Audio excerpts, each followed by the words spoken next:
She hadn't even finished the HR slideshow when she angled her phone toward the window and pouted at her reflection. Peace sign. Overhead light turned ring light. Sneakers on the edge of my old desk like a tourist dangling feet over a canyon. I stood just beyond the frosted glass, watching her hunt for the perfect filter in a chair I'd spent 2 decades keeping upright, while everything around it shook. My name is Claire Holt. I'm 45, or I was when this started. Until last week, I was Senior Operations Engineer at Meridian Freight Systems, the company you never hear about until your package doesn't arrive. I don't have a podcast.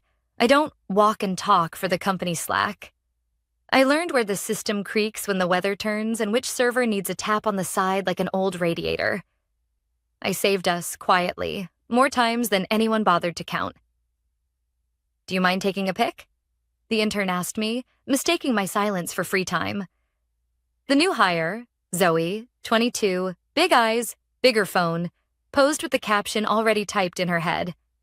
First day vibes, she said, grinning. Is there like a policy about working from home? I'm way more productive there. Today? I asked. Uh-huh.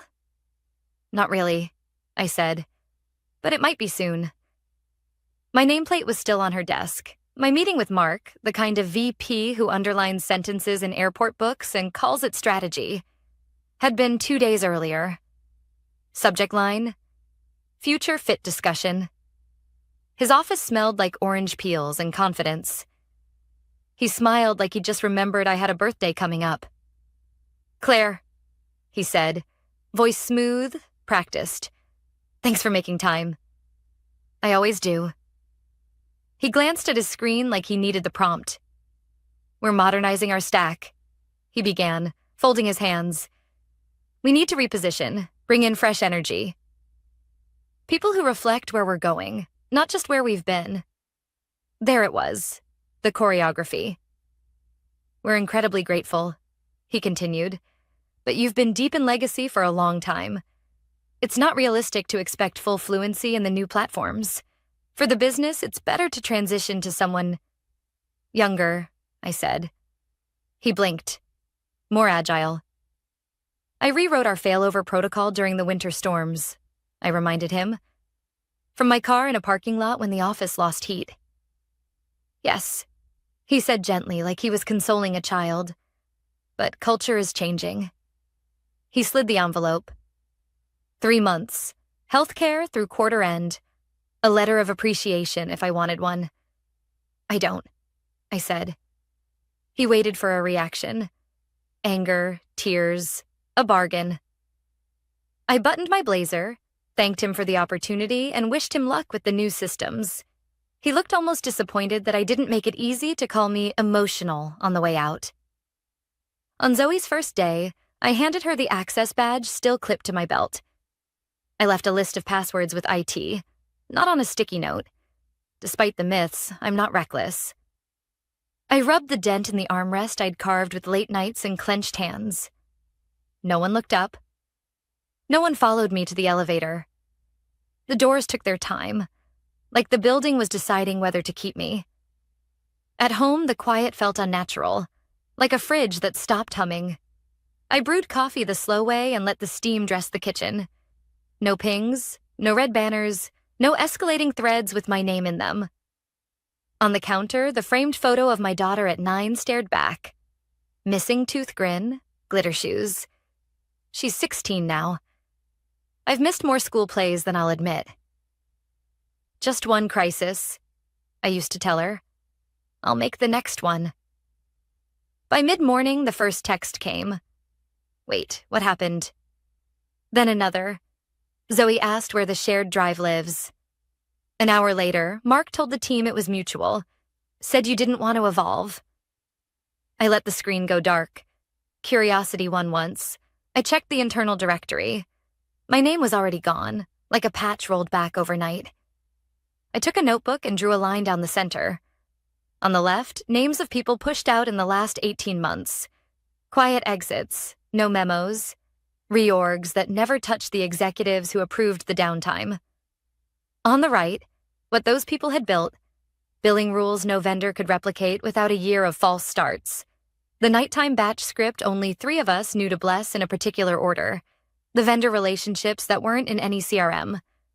The right column filled faster than the left. I didn't plan revenge. I planned coffee with people who remembered what worked.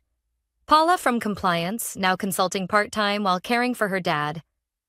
Amir from QA, rotated out after refusing to bless a half-tested deployment. Jenny from network, who kept the place stitched together with 6 screens and a messy bun. They were all doing fine. They were also all watching Meridian like you watch an ex trying to date their mirror. By afternoon, 2 vendors reached out. Friendly, cautious, the way you ask a neighbor what that smell is without accusing anyone. Hey Claire, heard there's a new contact for ops approvals? We'll pause the rollout until things settle. I didn't ask for that. I didn't hint. People who build bridges also know when to take their weight off. Zoe posted a story that night. Someone forwarded it. A boomerang of her laptop with a caption about dinosaur code and a crying laughing emoji. For half a second, the camera caught a sliver of an internal dashboard. I didn't like her comment. I just felt something shift, like a shelf someone swore was level finally admitting it wasn't. The next day, 3 DMs from inside. Do you remember the order for the month-end reconciliation? Zoe says the new tool has it, but we can't find the staging logs. Then, Mark says we're skipping the dry run because agile. Then, are you around just to sanity check? I stared at the kettle warming again. My ex used to say I only felt alive when something was on fire. Maybe he was right. Or maybe I just spent 20 years keeping sparks from finding kindling while other people practice speeches. That evening, Paula added me to a quiet group chat. 29 names I hadn't seen together in one place since the last holiday party that actually had food. No rants, no insults. Just timestamps, thread links, a shared memory of where the bones were buried and which ones still mattered. Someone uploaded a checklist I'd written the year the flood took out our second floor. It still held. I slept deeply for the first time in months. On the 3rd morning, I woke to a message from an unknown number. Call me. Then a second. Urgent. Please. I made coffee first. The kettle clicked off. The phone buzzed again. I finally swiped to open, ready to listen or not, I hadn't decided. The number flashing on my phone had no name, just digits I hadn't seen in years. I let it buzz until it nearly stopped, then thumbed it open. Claire, a voice said. Careful. Polished. Mark. I didn't answer right away. He filled the pause like he was trained to. I hope this isn't a bad time. It's fine, I said, though my second cup of coffee was already cooling in my hand. He exhaled, as if relieved I hadn't hung up. We're in the middle of some temporary challenges. Nothing major, but, well, the transition isn't as smooth as we'd like. Zoe's brilliant, of course, but she's still acclimating. That word, acclimating, did a lot of heavy lifting. What do you need, Mark? I asked. He softened his tone, the way people do when they're pretending hierarchy doesn't exist. We were wondering if you'd consider consulting. Just short term. Help us stabilize a few workflows. Obviously, we'd compensate you generously. I sipped the coffee. Let the silence draw. He tried again. This isn't about age, Claire. It never was. You're invaluable. You're saying I'm invaluable 3 days after you told me I wasn't worth the investment. His pause stretched. That's not what I said. It's exactly what you said. Claire, listen. No, I cut in. Calm, steady. You'll figure it out. Good luck, I ended the call before he could play the sympathy card. My hand didn't shake. The texts kept coming, though. Not from Mark. He was too proud to beg twice, but from inside. Month-end failed. Reconciliation incomplete. Then, Zoe tried to rerun it, broke half the batch. Then, please don't post about this. We'll fix it. I hadn't planned to post. Revenge by Facebook never appealed to me. But word travels in quieter ways. That afternoon, Paula from compliance called. You've seen it, right? She asked. Seen what? She went live. On TikTok, my stomach dipped. Doing what? Complaining. Something about ancient code and how you left her with a mess. She showed her screen. Claire, it wasn't blurred, I pulled up the video. There she was. Ring light haloing her face. Background a blur of dashboards I knew like muscle memory. Caption: Day 3 and I already want to quit LOL. 100 laughing emojis from strangers who didn't realize the data behind her wasn't just numbers. It was client contracts, routing matrices, financial pipelines. I didn't laugh. I didn't comment. I didn't need to. By midnight, the clip had 30,000 views. By morning, 60. Someone in the comments recognized the interface. Wait, is that Meridian's ops panel? Another chimed in. She just leaked internal systems. This isn't funny, it's negligent. The algorithm did the rest. At lunch, I met Amir at a diner off the highway. He looked the same. Tired eyes, sharp mind, but lighter somehow, like leaving had given him back oxygen. He didn't even say hello before sliding his phone across the table. You need to see this, he said. It was a screenshot from Meridian's internal Slack, a message from Mark. Team, we're addressing a brief infrastructure hiccup. Appreciate your patience during this transition. Hiccup. That was the word he chose. You know what a hiccup looks like? Amir asked. This isn't it. Half their month end is corrupted. The vendor we used for freight audits? They pulled out this morning, said they'll wait until systems stabilize. I stirred my coffee, though I wasn't thirsty. They're panicking, he went on, and they're blaming you. Of course they are. He leaned forward. What are you going to do? Nothing, I said. Not yet. But my mind was already building columns again. Left side, names. Right side, what they held together.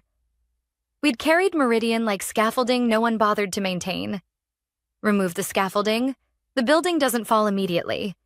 It sways, creaks, then tilts in ways no one can ignore. That night, Paula added another link in the group chat. A PDF, leaked from an internal strategy deck. Header: Future Forward Culture 2025. Bullet points beneath: reduce legacy friction by transitioning senior staff. Prioritize fresh perspectives over institutional stagnation. Streamline by flattening outdated hierarchies. Zoe had posted the link without realizing it was visible in her story. Someone screenshotted. I read the lines twice, then a third time. Legacy friction. Institutional stagnation. Pretty phrases for people like me. People like Amir. People like Paula and Jenny and the 30 others in the chat. We weren't friction.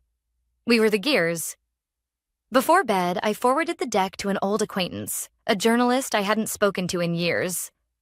Subject line: Might want to ask why a modernization plan reads like a purge manual. No name attached. No need. I slept well. The next morning, the news broke on a niche industry blog. Headline: Meridian Freight Faces. Questions over workforce strategy after TikTok leak. The article didn't name me. It didn't need to. Vendors whispered. Clients asked quiet questions. The blog headline made the rounds faster than I expected. Vendors sent it to each other with careful subject lines. FYI, seen this? Any impact on us? Like they were passing a hot pan with oven mitts. Inside the group chat, Paula posted a screenshot from HR. Social media incident under review. Employee access suspended pending investigation. No name in the memo, but we didn't need one. Zoe's profile went dark. The video disappeared. The comments didn't. By mid-morning, a message from a Meridian address I didn't recognize landed in my inbox. Friendly reminder that all former employees remain bound by confidentiality provisions. No greeting, no signature. Just the implication that this was my fault. I read it twice, then archived it. I hadn't shared anything they hadn't leaked themselves. Silence is a kind of armor when people expect you to yell. Mark called again. I let it go to voicemail. He tried text. Consulting, half-day blocks, your rate. The period after rate did a lot of begging. I put the phone face down and rinsed my coffee mug. At lunch, I met Jenny at a strip mall cafe where the tables wobble unless you slide a sugar packet under one leg. She still wore her ID lanyard out of habit, even though it didn't open any doors now. We ate in the kind of quiet that belongs to people who've shared too many midnight shifts. "They're saying the outage last night was contained," she said, pushing a napkin toward the offending table leg. "Was it?" I asked. She smirked. Define contained. I didn't need the details. I could hear them anyway. Retrees spooling until the queue choked, a reconciliation job starting without the dependency it needed, an engineer overriding a warning because a VP stood behind him saying, "Just push it. You don't have to be in the building to smell smoke." "What do you want to do?" Jenny asked. "I don't want to fight," I said. "I want a life." It came out before I could sand it down. She didn't laugh. She just nodded, like that answer had been waiting inside me for a while. On the drive home, my daughter called from a friend's house. "Can you pick me up in an hour?" she asked. Her voice bounced with the kind of easy happiness I missed when I answered alerts at the dinner table. "Sure," I said. "Text me when you're ready." At home, I found a message request on LinkedIn from a name I hadn't seen since a port backlog winter years ago. Elena Cho, now COO at Harborline Logistics. Saw the article. "We met during the Oakland Jam. You got our invoices out when everyone else was stuck. Are you open to a conversation about modernization that doesn't break what works?" We spoke that afternoon. No buzzwords, no pitch deck. She remembered details I'd forgotten. How I'd mapped the old billing rules to a new parser without touching the fragile parts. How we staged rollouts quietly on Sundays because drivers checked their pay on Mondays and panic spreads faster than truth. She didn't dangle a title. She offered scope. "Part-time at first," she said. "Flexible hours. We need someone who respects boring stability. Bring 2 or 3 people you trust." I didn't say yes immediately. I asked for a day. She agreed without a sigh. That night, Zoe messaged me from a throwaway account. The note was short. "I'm sorry, I didn't understand. They told me to make it fun." I thought joking about the old code would help me fit in. I messed up. "I know you hate me." I read it twice, then a third time, because something in the last line sounded like she was 22 and alone in a place that eats people at any age. "I don't hate you," I wrote back. "Ask for training. Shadow someone who knows the flows end to end. Say no when you don't understand. It's not weakness. It's safety." I hovered, then added, "You didn't break it alone. Don't let them say you did." She didn't reply. Maybe she wouldn't. Maybe that wasn't the point. Paula pinged the chat. "HR interviews tomorrow. Legal wants statements. 2 folks filed age bias complaints." Amir answered with a shrug emoji and a link to an article about rotational exits. Jenny posted a checklist for month end that included a step I'd forgotten I invented. Bless the jobs in this order or they'll fight each other. We tagged it for later, not because we owed Meridian anything, but because forgetting the past is how you break the future. I picked up my daughter as the sky went lavender. She slid into the passenger seat, hair smelling like drugstore shampoo and sleepovers.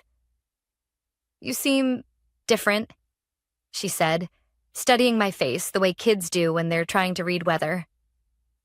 "Less notifications," I said. She smiled. "I like this you." At home, we ate pasta that wasn't rushed, watched half a movie, and I didn't check my phone. It still buzzed on the counter, vibrating against the mail like a fly stuck in a lampshade.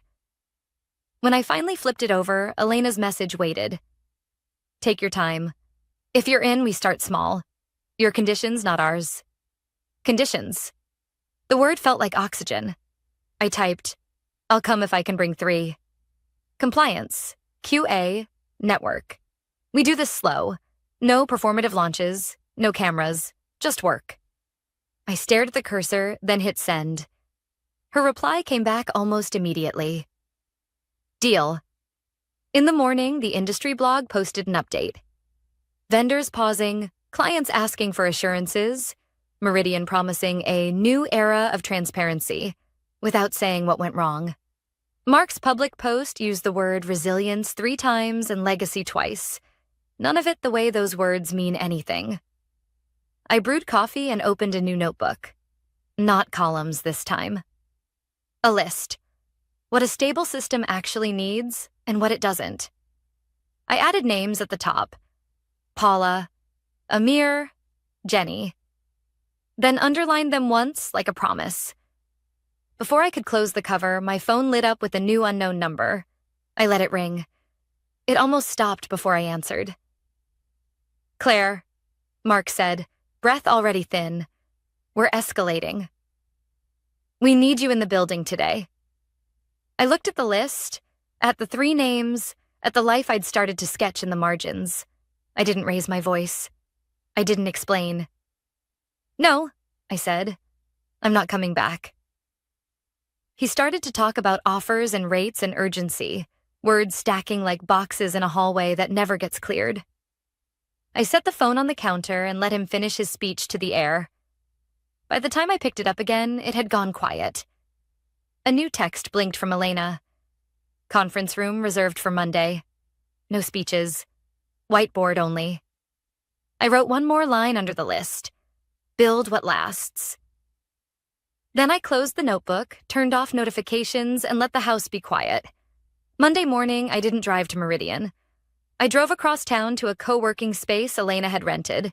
Neutral walls, clean Wi-Fi, no mission statements taped to the glass. The kind of place where silence has weight, not absence. Paula was already there, laptop open, glasses perched low like she was reading fine print no one else could see. Amir showed up next, muttering about traffic and caffeine. Jenny arrived last, balancing a tray of coffees because she still thought about people before code. We didn't hug. We didn't make speeches. We just sat down and opened our laptops. That was enough. Elena joined us with her project lead, a younger guy named Marco who looked like he lived in spreadsheets. They gave us the outline. Harborline was expanding routes, systems were straining, and the last contractor had left things brittle. We don't need flash, Elena said. We need foundation. Quiet strength, she looked at me when she said it. I nodded once. We carved the work into pieces, nothing dramatic.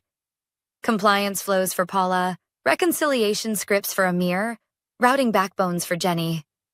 I took integration, the glue no one notices until it fails. By noon, we'd already drafted a skeleton plan. No Slack announcements, no glossy decks, just work that made sense. Meanwhile, the group chat kept pinging. Paula scrolled during lunch, shaking her head. Meridian's internal audit is out. Zoe suspended pending review. Michelle from HR recommending termination for breach of confidentiality. Jenny snorted. Convenient scapegoat. Amir pushed his fries aside. Typical. Blame the intern. Ignore the strategy that hired her without training. I didn't add anything. But I remembered Zoe's message. Her clumsy apology, the fear under it. She'd made mistakes, sure, but she hadn't built the culture that pushed her to perform instead of learn. That night after my daughter was asleep, I checked LinkedIn out of habit. Zoe's profile was gone. Deactivated. No trace of the girl who wanted to work from home on her first day. Michelle's headline had changed too. Former executive at Meridian Freight Systems. The announcement was dressed up in corporate politeness, stepping away to pursue new opportunities, but I knew what it meant. Mark posted a note full of resilience and forward momentum. The comments were quiet, polite thumbs-ups from people who didn't want to get involved. I didn't add mine. I just closed the app. By midweek, Harborline's pilot system was running. Small scale, nothing flashy, but solid. Vendor onboarding was smoother than I remembered in years. A partner emailed, "This feels stable. Who's behind it?" Elena forwarded it to me with a simple line. "Your team is making an impression." At the same time, Meridian's cracks widened. A vendor leaked to the same industry blog. We've paused integration due to destabilized infrastructure following recent restructuring. It didn't name Mark. It didn't need to. The subtext was clear. Competence had been traded for optics. On Thursday, I was asked to speak on a panel at the Regional Systems Conference. I hadn't planned to. I just wanted to listen. But one of the moderators spotted me and asked if I'd fill in. The topic: responsible modernization in legacy systems. I hesitated, then agreed. When they handed me the mic, I didn't bring slides. I talked about what happens when you treat stability as stagnation, about why boring tech is strong tech, about why modernization without memory is just gambling. I didn't mention Meridian. I didn't need to. The room was full of people who'd lived the same story in different buildings. When I finished, the applause wasn't loud, but it was steady, solid. A few people lined up to shake my hand.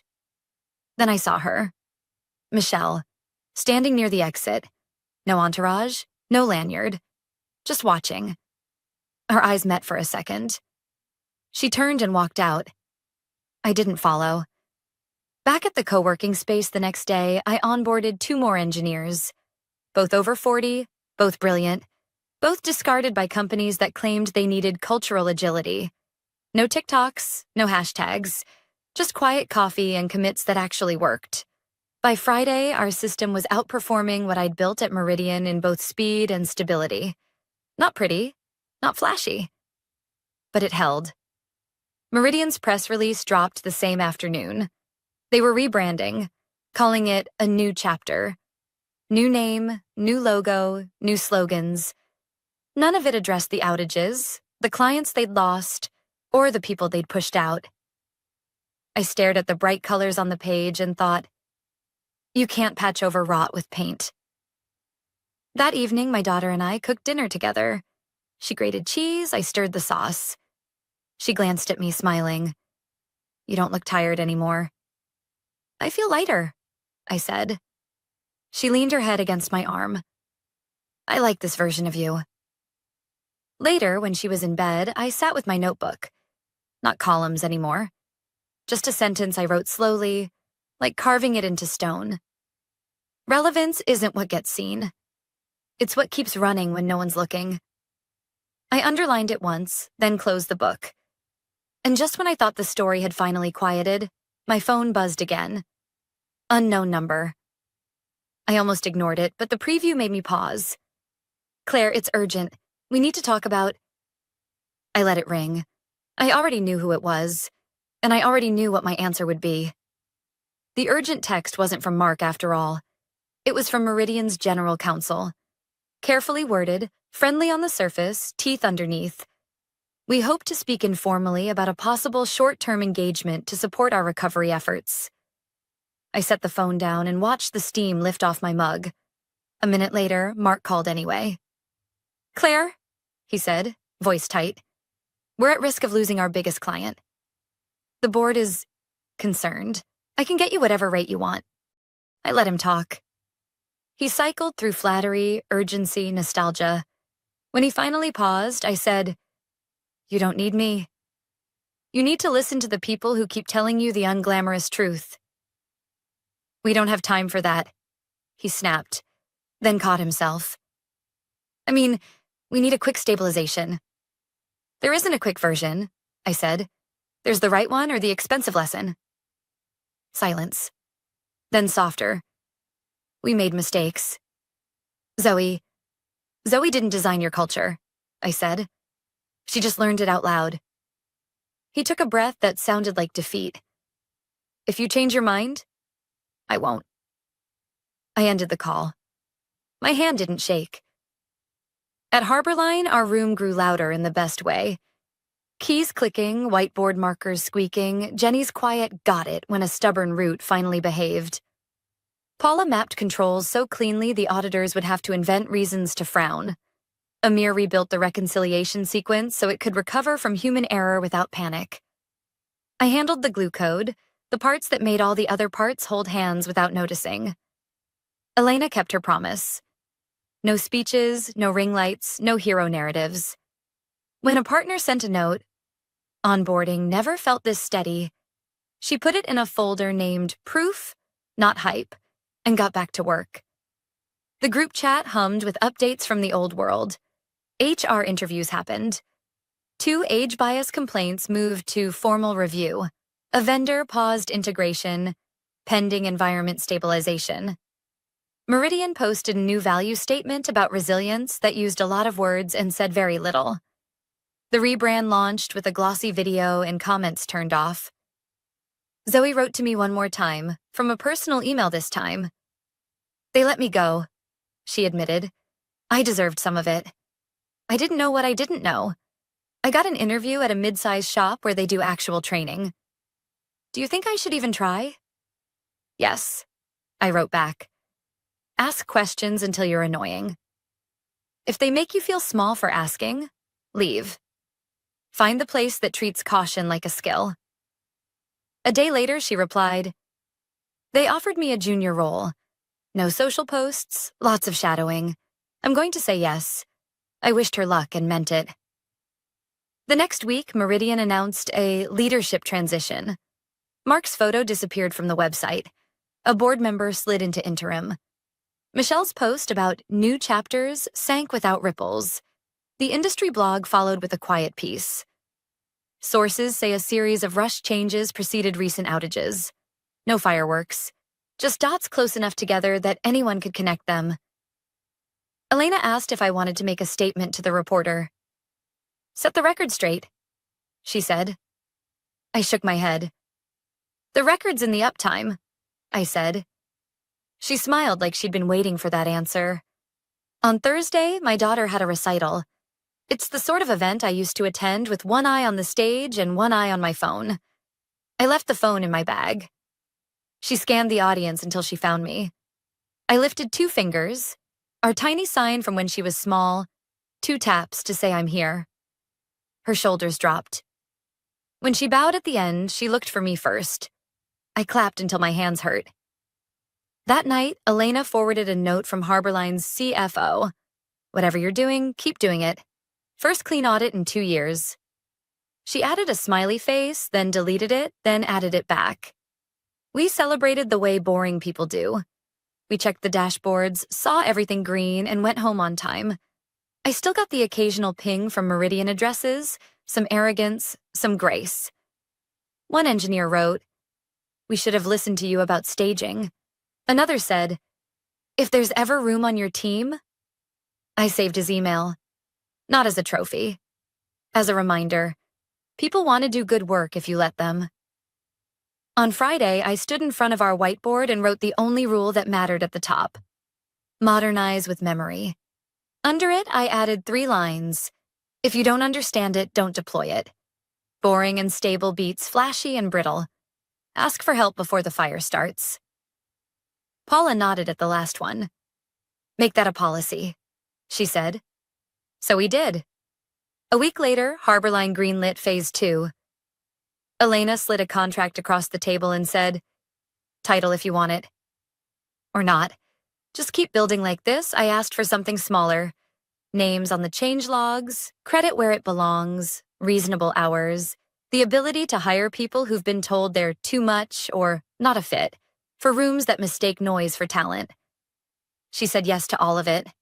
On my way out, my phone buzzed with a news alert.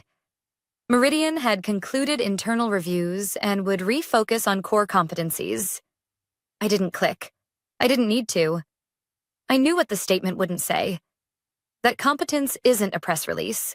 It's a routine.